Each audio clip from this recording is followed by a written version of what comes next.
Hello மக்களே, April 22 கரெக்டாக time 2:50 இருக்கும். பெகல்காம்ன்ற ஒரு டிஸ்ட்ரிக்ட்ல இருந்து 3 கிலோமீட்டர் தள்ளி பைசரான் வேலியில் டெரரிஸ்ட் அட்டாக் நடக்குது. 4 டெரரிஸ்ட் கும்பல் வந்து உள்ளே இறங்குறாங்க. AK-47 கன்னை வச்சு வேக வேகமாக தாக்குதல் நடத்துகிறாங்க. அந்த தாக்குதலில் 26 சிவிலியன்ஸ் கிட்ட இறந்துருக்காங்க. அதில் வந்து சையத் அலி ஹுசைன்றவர் அவங்கள காப்பாற்ற போய் அவர் இறந்துட்டாரு.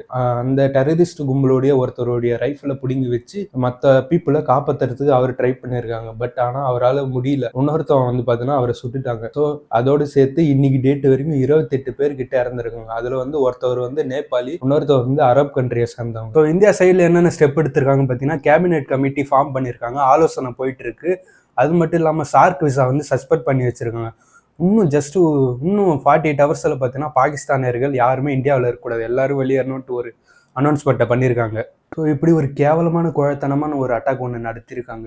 ஸோ நம்மளுடைய டிஃபென்ஸ் மினிஸ்டர் ராஜ்நாத் சிங் அவர்கள் அவர் தரப்பில் என்ன சொல்லியிருக்காருன்னு பார்த்தீங்கன்னா, நம்மளுடைய கண்ட்ரி ரொம்ப பழமையான கண்ட்ரி, எந்த ஒரு சக்தியாலும் நம்மளை கட்டுப்படுத்த முடியாது, கூடிய சீக்கிரத்தில் நாங்களும் தக்க பதிலை கொடுத்தே தருவோம் அப்படின்ட்டு அவர் சொல்லியிருக்காரு. ஸோ இந்தியா பார்த்தீங்கன்னா எந்த கண்ட்ரியோடையும் பிரச்சனைக்கெல்லாம் போகாது. பட் ஆனால் பிரச்சனைன்னு ஒன்று வந்தால் இந்தியா சும்மா விடாது.